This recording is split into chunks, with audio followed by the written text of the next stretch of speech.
back to Open BXRx. The Black Professional's Guide, How to Navigate White Privilege in the Workplace, is a new book by S.J. Brown. Joining us now today to discuss this book is author S.J. Brown. Thank you for joining us today. Thank you for having me. She is no stranger to the show. She's been here before, just for full disclosure, but now she's under her pseudonym, the author name. So I'm really excited. And, congratulations on the release of your book. Thank you. To start off, just for our viewers, can you tell us about your book, How to Navigate White Privilege in the Workplace, and the inspiration behind it? Okay, well, the book is exactly that. It's not necessarily for the Black professional, but it's from my perspective. And me being a Black professional, I had to write from my voice. And part of the inspiration for the book was, number one, I had a child that was entering corporate America.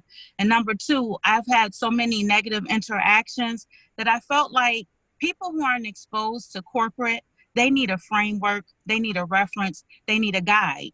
So it was an experience at one of my former employers that kind of catapulted everything and made me sit down and say, hey, I need to write this book. And full disclosure, I wrote that book on my iPhone. Wow. I mean, it's a year in the making, right? It's a year in the making. Yep. I started last year in May because of a particular incident. And it was a phrase that one of my coworkers always used, and it was stay out of the way. Oh. And that is something that I've heard time and time again, even in school, even in the workplace.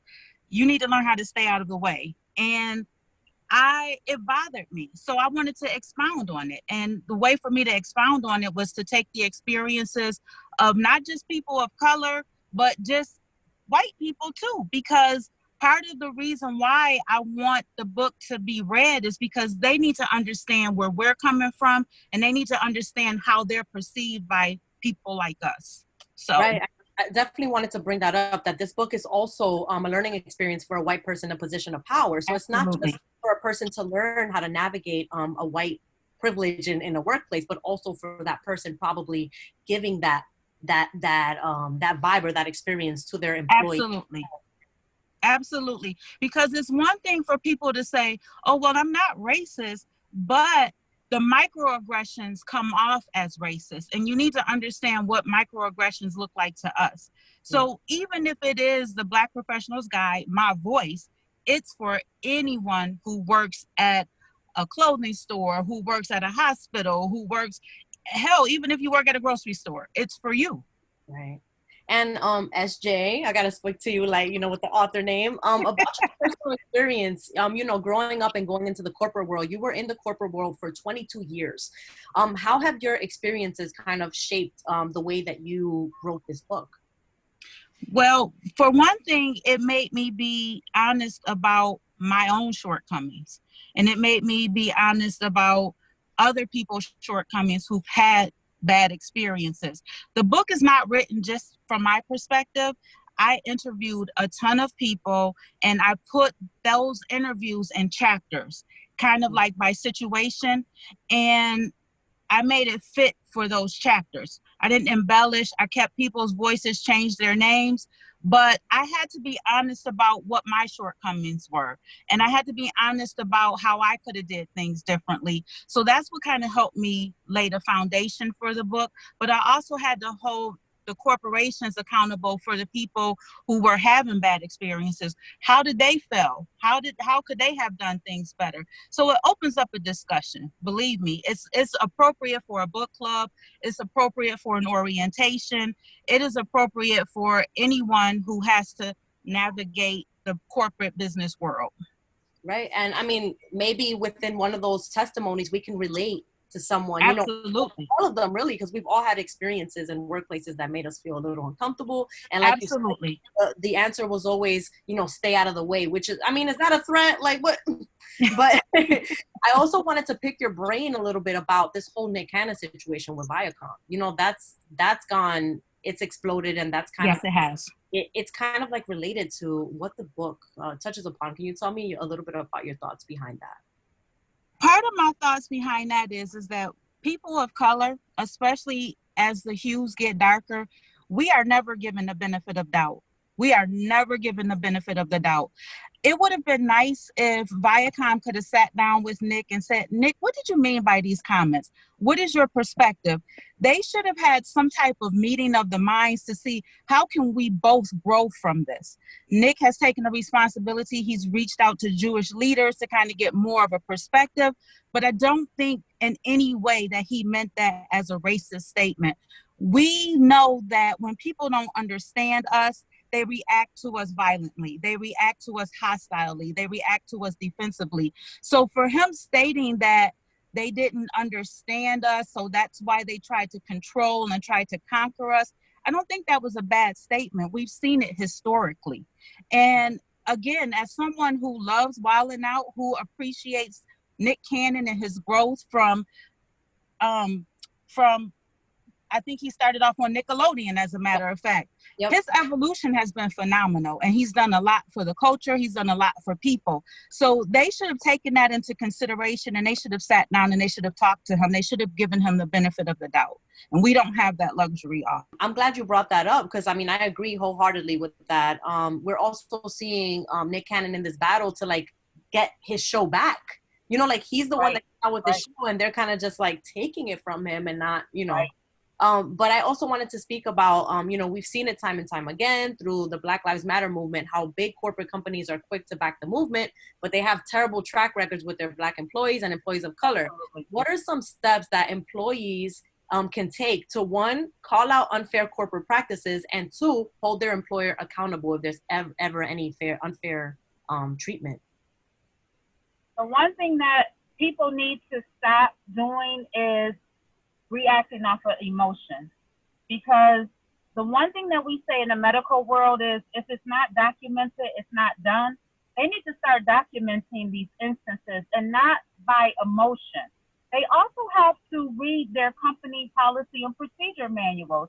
There is so much verbiage in those manuals, and sometimes it's twisted to fit situations. You have vague infractions like conduct unbecoming of a professional.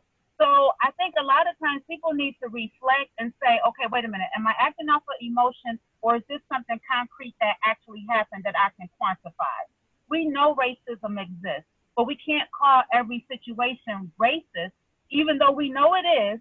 The hairs on the back of our neck can stand up.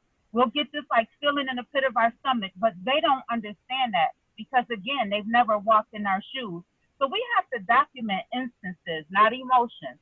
And the other way they can hold corporations accountable is by following the steps to the chain of command. If they have union representatives, they need to start speaking to their union representatives. They also need to hold diversity and inclusion accountable. A lot of times companies have diversity and inclusion departments, but they work for the company. They're not necessarily working for us. They're looking out for the best interest of the company.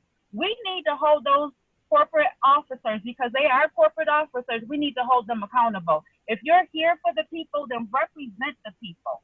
They also have, you know, different national services too that you can start reporting these infractions to. And you have to be able to have those outlets. You have to be able to have those guides. I've listed a whole wealth of resources and contacts in the back of my book so that people will know who they can contact for what reason. This includes my LGBTQ community. This includes whether you're Asian, whether you're a person, a brown person, a Black person. We are people of color. We are marginalized communities. We need to start documenting these infractions. Absolutely. Thank you for sharing that. Thank you for sharing the resources in your book as well. Going back to your book, as stated on your website, you use your unique voice and humor to navigate this tough topic. Can we get a little sneak peek of one of the experiences you share within the book? And then please tell us why it's important for you as an author to break the ice using humor. Well, I'm going to start with the last part of the question first. Part of the reason why people use humor to diffuse tough situations when it comes to topics of color is because of white fragility. If you walk into a situation like a Clydesdale stumping on everything, it's going to automatically shut people down. They're not going to want to hear what you have to say. So sometimes you have to break the ice with humor. That's not to say that the topics are taken lightly, but that's just to say it gives levity to a grave situation, because this is real. So in order to get people to receive what you're saying, you have to break the ice. And one way I break the ice is by my sense of humor. So one of the topics that I talk about in the book, or one of the situations that I talk about in the book, is profiling names. And there is no way, if you are an ethnic person, you can get around that. We become creative with our names. We have ethnic names. And the one thing that I tell people is that you have a right to your name. I was a big Wire watcher, The Wire. And I remember at the end of that series, Marlo Stansfield, he said, "My name is my name." And it identifies us as being a unique people. We don't want to be homogenous. We want to look like the rainbow colors of the world. So we get that through our name. And I talk about how there was one particular person I interviewed who couldn't get a job at a particular employer, and she kept applying and she kept applying and she kept applying. And then finally I told her, I said, use your first initial, your middle name, and your last name.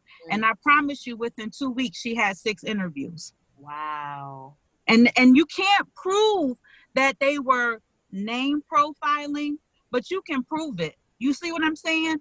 Right. They'll say back to us, well, you got the job now, so how can you prove that? So that's what I mean about documenting instances, because if she had never gotten that job, then we might have a fight. But now they can say, oh, but we gave you the job, but you didn't give me the job based upon my first name. I had to get creative because of your constraints. Right. So I talk about name profiling, definitely. And not good. I'm sorry. I was going to say that we as a people of color, we make it our business to learn how to pronounce people's names. They never take the time to pronounce our names. They always want to give us a cute pseudonym or a cute nickname. And I tell people in the book, make them learn how to pronounce your name. It identifies you as a unique individual. So make them learn how to pronounce your name. If you have a nickname because you have 13 consonants in your name, then so be it. But make them learn how to pronounce your name. Say it and preach it. Thank you so much for your time today, SG Brown. Thank you for the sneak peek into the book with that, the experience with the names. That's something that a lot. Oh, there she go. There's the book. We'll make sure to show it on screen as well, the book, okay. And people can purchase it. But thank you so much again. How can people get in touch with you, learn more, and purchase your book as well, now that we're on that topic? Okay, so I have a landing page. It's called chandrasplace.com. And that's where you can purchase the book directly from me. Within the next 2 weeks, it'll be released on Amazon, if you want to go on Amazon to purchase it from Amazon. And also, I am on Instagram as Chandra_the writer. And I'm also on Instagram under a nurses column that I have. It's called the Black Nurses Corner. I'm on Facebook as my whole name, which is Chandra J. Brown. So if you want to find me, you can find me. I'm not hiding. You can find me. Thank you. Thank you, Chandra, again. And shout out to the Black Nurses Corner. We love y'all. Thank you so much. Thank you, Sonyi. Thank you, Franchesca. Thank you, Rebecca. Again, folks, to purchase How to Navigate White Privilege in the Workplace, visit chandrasplace.com, and you can follow the author at Chandra_the_writer on Instagram. That's all for our show today. Thank you for tuning in to BXRX. I'm your host, Sonyi Lopez, wishing you and your family safety and wellness now and always. Until next time.